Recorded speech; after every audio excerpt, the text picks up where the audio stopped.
Hello friends, welcome back to my YouTube channel. इस video में हम पढ़ने वाले हैं वैश्विक अर्थव्यवस्थाओं का वर्गीकरण। तो विदाउट वेस्टिंग टाइम चलिए वीडियो स्टार्ट करते हैं। तो सबसे पहले हम ये जान लेते हैं कि वैश्विक अर्थव्यवस्थाओं का वर्गीकरण कब किया जाता है और किसके द्वारा किया जाता है।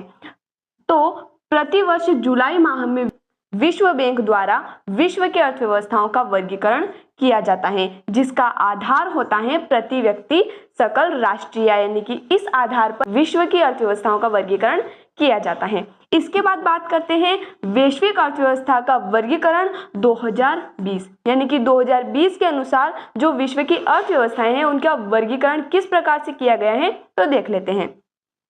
विश्व बैंक द्वारा भारत को निम्न मध्यम आय वर्ग वाले देशों की श्रेणी में रखा गया है। अब ये निम्न मध्यम आय वर्ग वाले देश की श्रेणी में किस आधार पर रखा गया है, तो चलिए देख लेते हैं। तो आय के अनुसार देशों का वर्गीकरण, यानी कि जिस देश की आय प्रति व्यक्ति सकल राष्ट्रीय आय कितनी होनी चाहिए, वो किस श्रेणी में आता है। तो चलिए सबसे पहले बात करते हैं निम्न आय वाली श्रेणी। तो इसमें अगर किसी देश की प्रति व्यक्ति सकल राष्ट्रीय आय $1036 से कम है तो वो कौन सी श्रेणी में आता है, निम्न आय वाले देशों की श्रेणी में। इसके बाद बात करते हैं निम्न मध्यम आय वर्ग वाली श्रेणी, जिसमें जिस देश की आय $1036 से $4045 तक होती हैं वो निम्न मध्यम आय वर्ग वाली श्रेणी में आते हैं। उच्च मध्यम आय वाली श्रेणी, यानी कि जिन देशों की प्रति व्यक्ति सकल राष्ट्रीय आय $4046 से $12,535 के बीच होती है, वो देश किस श्रेणी में आते हैं, उच्च मध्यम आय वर्ग वाली श्रेणी में आते हैं। इसके बाद जिन देशों की प्रति व्यक्ति सकल राष्ट्रीय आय $12,535 से भी क्या होती है, अधिक होती है, वो देश उच्च आय वर्ग वाली श्रेणी में आते हैं।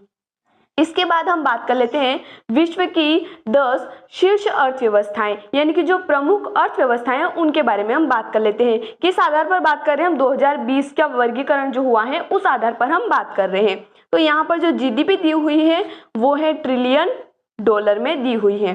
सबसे पहले हम बात करते हैं अमेरिका की। अमेरिका की जीडीपी 2020 के आधार पर हम बात कर रहे हैं। अमेरिका की जीडीपी $20.80 ट्रिलियन।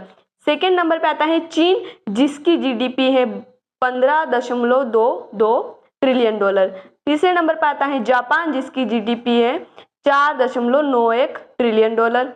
जर्मनी की जीडीपी है $3.78 ट्रिलियन और यूके यानी कि यूनाइटेड किंगडम, जिसकी जीडीपी है $2.63 ट्रिलियन।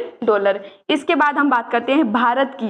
भारत की जो जीडीपी 2020 के अनुसार भारत की जीडीपी 2.59, लेकिन वर्तमान में अगर बात करें तो वर्तमान में भारत की अर्थव्यवस्था विश्व की 5वीं सबसे बड़ी अर्थव्यवस्था है और वर्तमान में इसकी जीडीपी है, भारत की जीडीपी $3.7 ट्रिलियन। इसके बाद हम बात करते हैं फ्रांस की जीडीपी $2.55 ट्रिलियन।